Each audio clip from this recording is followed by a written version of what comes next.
রেখুমা দাসের এ মনে এ মিনতি করি পদে, সাধিতে মনের স্বাদ ঘটে যদি পরমাদ।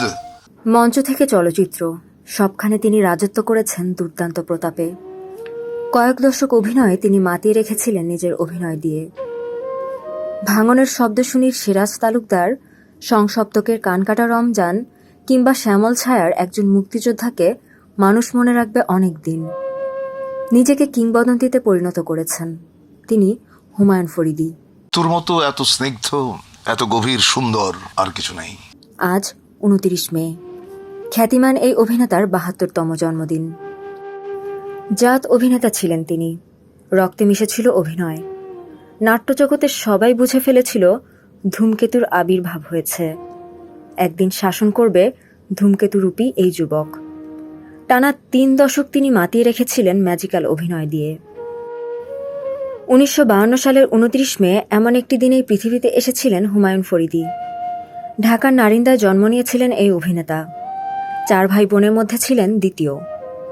জন্ম ঢাকায় হলেও শৈশব কৈশোর কেটেছে ঢাকার বাইরে। বাবার চাকরির সুবাদে ঘুরতে হয়েছে বিভিন্ন জেলায়।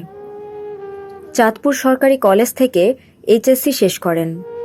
1970 সালে উচ্চ মাধ্যমিক শেষে ওই বছরেই তিনি ঢাকা বিশ্ববিদ্যালয়ের জৈব রসায়ন বিভাগে ভর্তি হন স্নাতক করতে।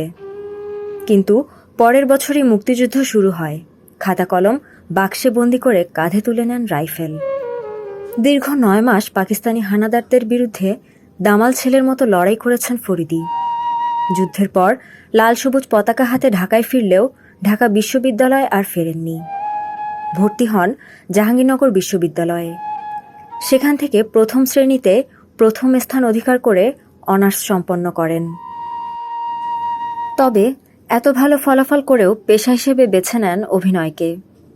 ছাত্র থাকাকালীন নাট্য সংগঠনের সঙ্গে জড়িত ছিলেন তিনি। 1964 সালে প্রথম কিশোরগঞ্জে মহল্লার মঞ্চনাটকে অভিনয় করেছিলেন তিনি। টিভি নাটকে প্রথম অভিনয় করেন নিখোঁজ সংবাদ শিরোনাম নাটকে। ফরিদীর প্রথম অভিনয় করা সিনেমার নাম হুলিয়া। এরপর মঞ্চ, টেলিভিশন ও চলচ্চিত্রের মাধ্যমেই সমান তালে 3 দশক আলো ছড়িয়ে হয়ে উঠেছিলেন দেশের শোবিজের অন্যতম সেরা অভিনেতা। নায়ক খলনায়ক 2 চরিত্রেই তিনি ছিলেন সাবলীল।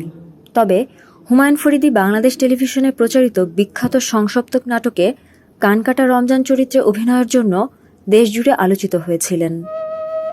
মাতৃত্ব সিনেমার জন্য 2004 সালে জাতীয় চলচ্চিত্র পুরস্কার লাভ করেছিলেন এ অভিনেতা।